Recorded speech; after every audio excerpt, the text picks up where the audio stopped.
Another week and another episode of corporate drama at Activision Blizzard. But this time at a level within the company that I hoped would never happen. Let's dive in. Hey guys, I'm Damesius from the Omnic Post.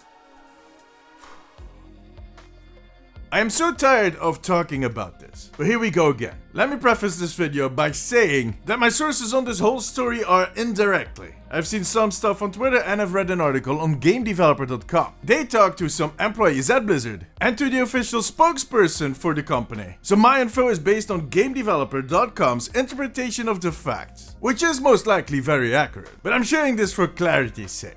Now, it has been 2 weeks since I talked about Activision Blizzard forcing their managers to stack rank their teams and flag at least 5% of their team members as underperforming, even if they did a good job. The perception around these complaints was that this was pushed down from the ABK level, so corporate, which most likely still is the case, but there's more going on. See, earlier this week, Activision Blizzard announced that all of their employees will need to be at the office at least 3 days a week, starting in April. Now, we've seen this happen with a lot of tech companies, especially the big ones. But why are they doing this? Well, it's a matter of traditional management clashing with the post-pandemic reality. Traditional managers think that people working from home will automatically start slacking. They see it as a direct cause of what they call quiet quitting, where people just do the bare minimal tasks to not get fired. Yet, there are studies that show the opposite. Once that companies overcame that initial reorganization that they needed to do, during the rest of the pandemic, the productivity of these teams rose to a new height. They basically did a lot more in less time. But how is that possible? Well, people working from home work in a comfortable environment that they can shape themselves. They get less interrupted by chatty colleagues or by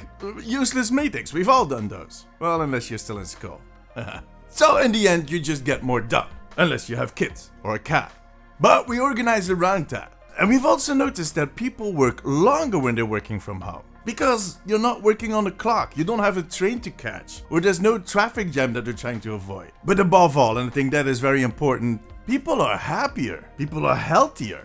Thus, they're more productive. I mean, that is in most cases. There are always people that need company, that need to be in an office space, and that is just fine. Those people should have that choice. I think that is very important. It's about choice. See, because forcing people to come back to the office is going to first have an impact on the productivity, because of everything that I just mentioned, but also because the employee happiness is going to drop. And to be honest, that is already something Blizzard is struggling with. There's going to be more anxiety, there's going to be more burnouts, maybe even worse. And at that point, they'll have something else to apologize for.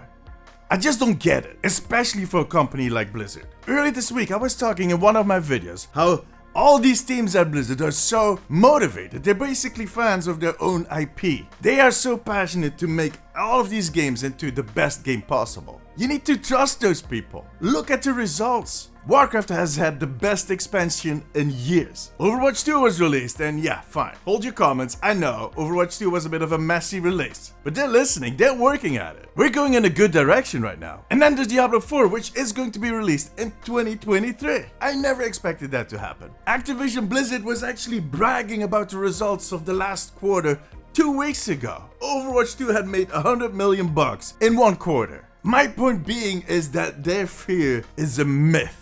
And so is their belief that they can make all of their employees work at a rate of 110%. Look at what that type of performance culture is doing to other companies or to countries like Japan and South Korea. I've talked about this before. In my day job, I'm a general manager of a cluster of gaming companies, including some game studios. And I mean, I'm not doing the day-to-day management, but all of these people basically work from home. Most of them. And they choose for themselves where they are working. They're organized around all that. Wasn't too difficult, especially in this day and age with all the tools that we have. And there's no quiet quitting, but there's definitely a better balance in life and work. And sure, sometimes people will miss talking to their colleagues, but at that point, they just come to the office and they meet up. Really simple. And that's key here. Forcing all of your employees to come into the office 3 days a week, even if they live in the company's backyard, is counterproductive.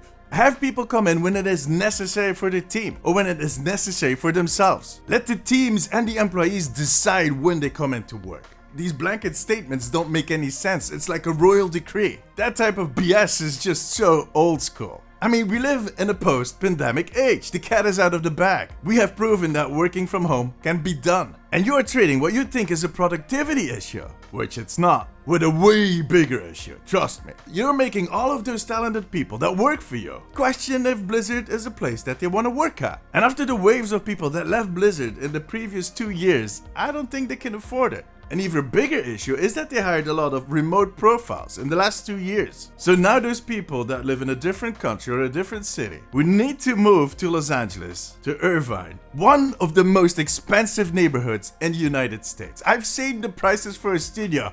It's insane. Seriously. It's even worse than in London in some cases. Well, maybe they'll get some extra pay to compensate D. Well, no, they're actually getting less. Because Activision Blizzard also announced that they're cutting the profit sharing bonus to 58% this year. That's right, the company that bragged about an amazing quarter is going to cut the bonuses. Needless to say that a lot of people at Blizzard are rather pissed.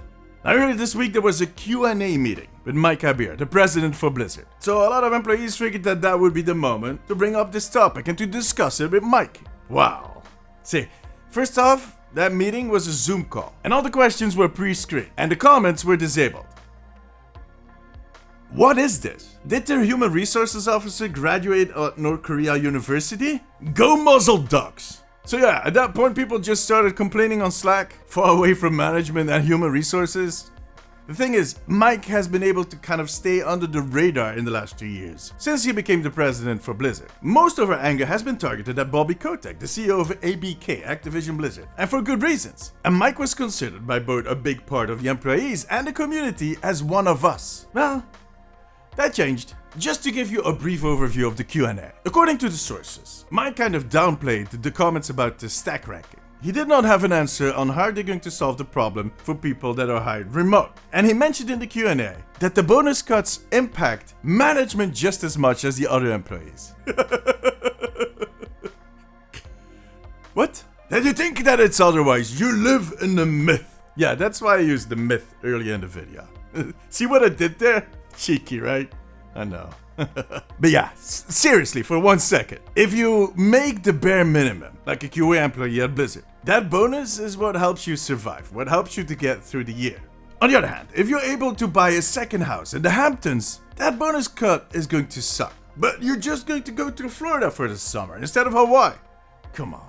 At the end, he also kind of insinuated, from what I've seen, that people need to be happy at the company. And if they're not happy, that they maybe should look at themselves, kind of insinuating that they can just bug off.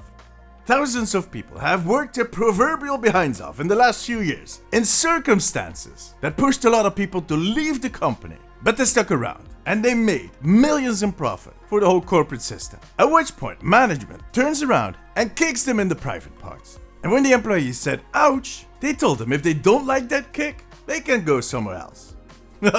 I mean, I'm paraphrasing here, but I'm pretty sure that this is how a lot of these employees are taking this. And I know because they have been very vocal about it. It is safe to say that the relationship between management and the workforce took a huge hit this week. And the worst thing is that they can't blame it on Activision Blizzard this time around. Not all of it, at least. And without trying to sound like some conspiracy theorist, I feel like something is going on here. It's almost like this is a strategic move, which is kind of in service of that Microsoft takeover, because there has been a lot of bad news lately for that takeover, which has been putting a lot of pressure on the stock prices. The gap between the trading price and the buyout price is growing, and they don't like that, I presume. Now, the way to fix that is taking some crazy measures like what they did this week. Yeah, because while we are all up in arms because of these decisions, Wall Street looks at this very differently. They call that great leadership, because it's the same bunch of old farts. They're just making money on the backs of the employees. It's the beautiful world of capitalism. But I'll leave all the rest of the theories to the Wall Street analysts.